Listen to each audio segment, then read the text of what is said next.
आज हम MS word में रेफरेंस टैब का पूरी जानकारी देंगे। रेफरेंस टैब में यूज होने वाले ऑप्शंस जो यूजफुल है, एक बुक कंपोजिंग के लिए काम में आता है। तो आज इसका पूरा का पूरा एक ही वीडियो में आपको इसकी जानकारी मिलेगी। जैसे रेफरेंस टैब में दिया हुआ table of content, footnote, citations and bibliography, caption, index, table of authorities, section block tab. इन 6 सेक्शन ब्लॉक टैब के अंदर कौन कौन सा ऑप्शन है और उस ऑप्शन का क्या यूज है, आज मैं इसका डिटेल में एक्सप्लेन करूंगा। इसके लिए सबसे पहले आते हैं table of content. Table of content का मतलब होता है क्या? विषय सूची। विषय सूची में पहले हम लोग करेंगे क्या? कुछ पैराग्राफ लिखेंगे। कुछ पैराग्राफ लिखने के पश्चात एक इंटर का प्रयोग करके ऊपर की तरफ जगह स्पेस बनाएंगे इंडेक्स को इंसर्ट करने के लिए। फिर हेडिंग के लिए राम लिखा, इंटर किया, रमेश, इंटर किया। फिर एक मीना नाम से हेडिंग बनाया। हेडिंग बनाने के लिए इसको सेलेक्ट करेंगे और ऐड टेक्स्ट में लेवल नंबर 1। फिर रमेश को सेलेक्ट करके ऐड टेक्स्ट में लेवल नंबर 1 और प्लस मीना को सेलेक्ट करके ऐड टेक्स्ट में लेवल नंबर 1 डाल दिया। अब इसको पूरा का पूरा टेबल ऑफ कंटेंट लेने के लिए टेबल ऑफ कंटेंट में जा करके कंटेंट पर क्लिक करेंगे तो देखेंगे कि ये हमारा कंटेंट टेबल ऑफ कंटेंट इकट्ठा हो गया। इसका एक फ़ायदा ये है कि जब भी हम इस पर कंट्रोल के साथ क्लिक करेंगे तो जिस हेडिंग पर क्लिक करेंगे उस हेडिंग में हम पहुंच जाएंगे। सपोज कीजिए हमको एक नया हेडिंग फिर दोबारा बनाना है टीना के नाम से, तो टीना के नाम से हेडिंग बनाने के लिए टीना को सेलेक्ट करेंगे, ऐड टेक्स्ट में जाके लेवल नंबर 1 लगाएंगे, उसके बाद इसको अपडेट कर देंगे तो हमारा ये टेबल ऑफ कंटेंट भी क्या होगा? अपडेट हो जाएगा। अब दूसरा आता है फुट नोट और endnote. Footnote endnote का काम एक ही होता है। Footnote section block tab में पहला है insert footnote. Insert footnote का काम ये होता है कि हार्ड वर्ड डिरेक्शन देना। बस इंड नोट का भी काम होता है हार्ड वर्ड डिरेक्शन देना। बस दोनों का नाम इसलिए अलग है कि फुट नोट हर पेज के बॉटम में होता है जबकि इंड नोट हमारे डॉक्यूमेंट के अंत में होता है। आइए देखते हैं इसको कैसे इंसर्ट किया जाता है। यहाँ पे आया, इसको जिस डेटा पर हमको देना है कमेंट उसको सेलेक्ट करेंगे और फुट नोट पर क्लिक करेंगे तो देखेंगे पेज के बॉटम में उसी नंबर का एक नंबर आ जाएगा। फिर उस पर हम उसका मतलब लिख दिया, जैसे लिख दिया इसमें क्या चीज़? राम। फिर दूसरा लिया, फिर उस पर फुट नोट दिया, फिर लिख दिया क्या? रमेश। अब यदि इंड नोट लेंगे तो देखेंगे डॉक्यूमेंट जहाँ हमारा टीना के बाद खत्म होगा वहाँ पे आएगा, तो इंड नोट में आकर के उसका मतलब लिख दिया मोना। और दूसरा अगर कोई चीज लेना है तो फिर से इंसर्ट इंड नोट में आया, उसमें लिख दिया टीना। अब यदि हमको पढ़ते हुए हम इस नंबर पे जाके डबल क्लिक करेंगे तो ये हमको फुट नोट और इंड नोट के प्लेस में पहुंचा देगा। और यदि हम फुट नोट या इंड नोट के नंबर पर डबल क्लिक करेंगे तो ये किसका लगा हुआ है उस टेक्स्ट के ऊपर पहुंचा देगा। इसी में शो नोट्स से हम इंड नोट में भी जा सकते हैं और शो नोट्स से हम फुट नोट में भी जा सकते हैं। ठीक, उसके बाद आता है क्या? Citation and bibliography. बिब्लियोग्राफी का मतलब क्या होता है? राइटर अगर कोई अपना कंपोजिंग कर रहा है तो राइटर के बारे में इंफॉर्मेशन को अपने डॉक्यूमेंट में इंसर्ट करना सिटेशन और बिब्लियोग्राफी का काम होता है। बिब्लियोग्राफी की एंट्री जो होती है वो सिटेशन से होता है। इसमें इंसर्ट सिटेशन में जाएंगे, ऐड न्यू सोर्स करके इसमें ऑथर का नाम देंगे। ऑथर का नाम सपोज कीजिए मैंने दे दिया राम, टाइटल में लगा दिया मिस्टर, ईयर दे दिया किस ईयर में उन्होंने कंपोज किया 2024, सिटी दे दिया वाराणसी और पब्लिशर दे दिया क्या? PNP। ऐसा करके ओके करेंगे तो यहाँ पे हमारा देखेंगे शॉर्ट में राम 2024 आ गया, लेकिन हमको पूरा का पूरा एक्सप्लेनेशन में जाइए तो बिब्लियोग्राफी में जा करके मैंने बिब्लियोग्राफी इंसर्ट कर दिया। अब यहाँ पे आ करके स्टाइल को चेंज करेंगे तो स्टाइल बदलेगा। सपोज कीजिए राम को हमको कुछ चेंजिंग करना है तो हम क्या करेंगे? मैनेज सोर्स में आएंगे, इसको सेलेक्ट करके एडिट करेंगे। एडिट करने के बाद राम को लिख दिया क्या? राम कुमार 2020। अब इसके बाद यहाँ पे ओके कर दिया, यस करेंगे तो यहाँ देखेंगे कि 2020 हो गया, लेकिन नीचे बिब्लियोग्राफी में अभी कोई चेंजिंग नहीं हुई है। तो इस पर कर्सर लाते ही इस ब्लॉक के ऊपर अपडेट सिटेशंस एंड बिब्लियोग्राफी पर आएगा और इस पर क्लिक करते ही हम इसको अपडेट कर देंगे।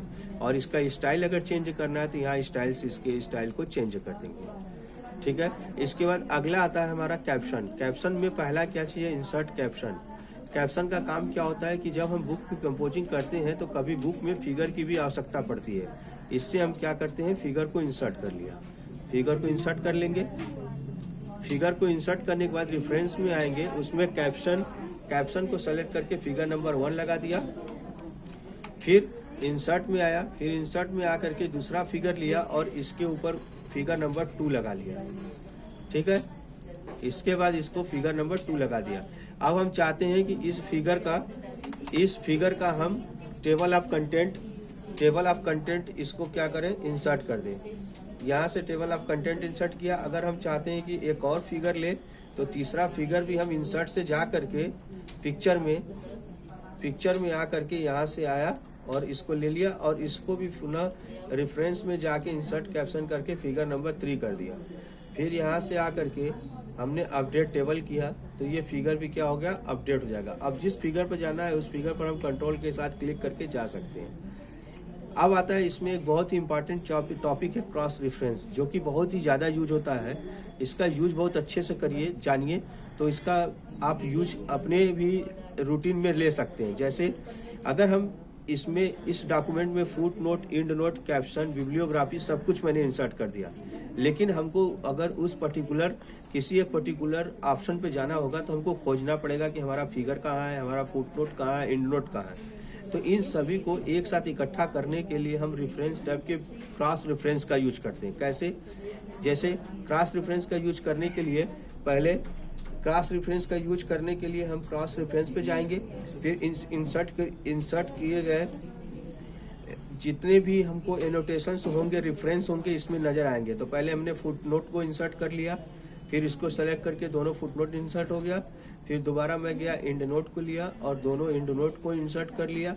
फिर उसके बाद हम जा करके फिगर को इंसर्ट करेंगे, यहाँ आकर के फिगर को इंसर्ट कर दिया, ठीक है, और क्लोज कर दिया। अब यहाँ पे आने के बाद अगर हमको फुट नोट पे जाना है तो कंट्रोल के साथ क्लिक करके हम फुट नोट पे गए, और फुट नोट को देखना हो तो यहाँ डबल क्लिक करके इसके मतलब पर आ गए।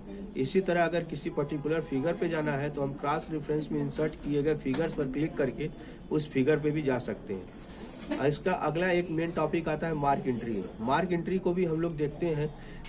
मार्क एंट्री का यूज क्या होता है कि जैसे बुक में हम देखते हैं कि बुक के अंदर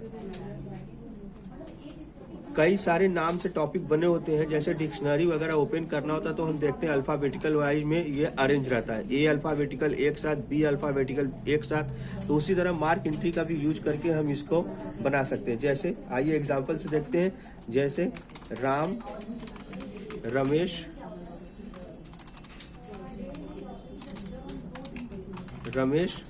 मीना एंड टीना। फिर यहाँ से आकर के इसको सेलेक्ट करते हैं, मार्क में मार्क लगाया, फिर रमेश को सेलेक्ट किया, मार्क लगाया, मीना को सेलेक्ट किया, मार्क लगाया, और टीना को सेलेक्ट करके मार्क लगाया। अब मार्क को इंसर्ट करते हैं, यहाँ से आकर के इंसर्ट मार्क से यहाँ आकर के फैंसी ले लेंगे। फैंसी लेंगे थोड़ा सा लुक अच्छा आएगा। यहाँ से आया तो यहाँ पे देखेंगे होम टैब से इसको शो हाइट से इसको हटा सकते हैं, जिसका शॉर्टकट कंट्रोल शिफ्ट 8 होता है। अब यहाँ पे देखिए यम अल्फ़ाबेट एक में हो गया, आर अल्फ़ाबेट एक में और टी अल्फ़ाबेट अलग हो गया।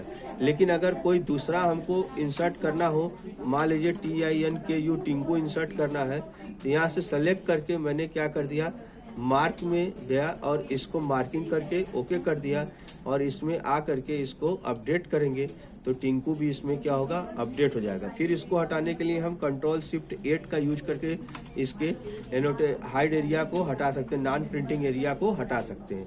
अब इसका लास्ट टॉपिक आता है citation table of authority. Table of authority में होता क्या है कि अगर कोई राइटर अपना कंपोजिंग किया है और उस कंपोजिंग में राइटर का नाम आता है, जैसे राइटर कोई मान लीजिए अपना एक कंपोजिंग कर लिया एक पैराग्राफ, और उसमें राइटर का नाम आ गया राम, जगह आ गया VNS और ईयर आ गया 2024। तो इस बिब्लियोग्राफी की तरह ही इस टेबल ऑफ अथॉरिटीज़ का भी यूज होता है। लेकिन बिब्लियोग्राफी में हम सिटेशन से सारी एंट्री को एंट्री करते थे, इसमें हमारे डॉक्यूमेंट में इंसर्ट किए गए ऑप्शन से ही इसको क्या करेंगे, पिकअप कर देंगे, मार्क कर देंगे। कैसे, मार्क सिटेशन में आया और यहाँ से सेलेक्ट करके मार्क लगा दिया, फिर VNS को सेलेक्ट किया, यहाँ से मार्क लगा दिया, और 2024 को सेलेक्ट करके मार्क लगा के क्लोज कर दिया। अब यहाँ पे इसको इंसर्ट करना है तो इंसर्ट टेबल ऑफ अथॉरिटीज में जा करके कोई भी फैंसी या क्लासिक या फॉर्मल ले करके इसको इंसर्ट करेंगे तो देखेंगे कि राइटर के बारे में सारा इन्फॉर्मेशन इंसर्ट हो गया।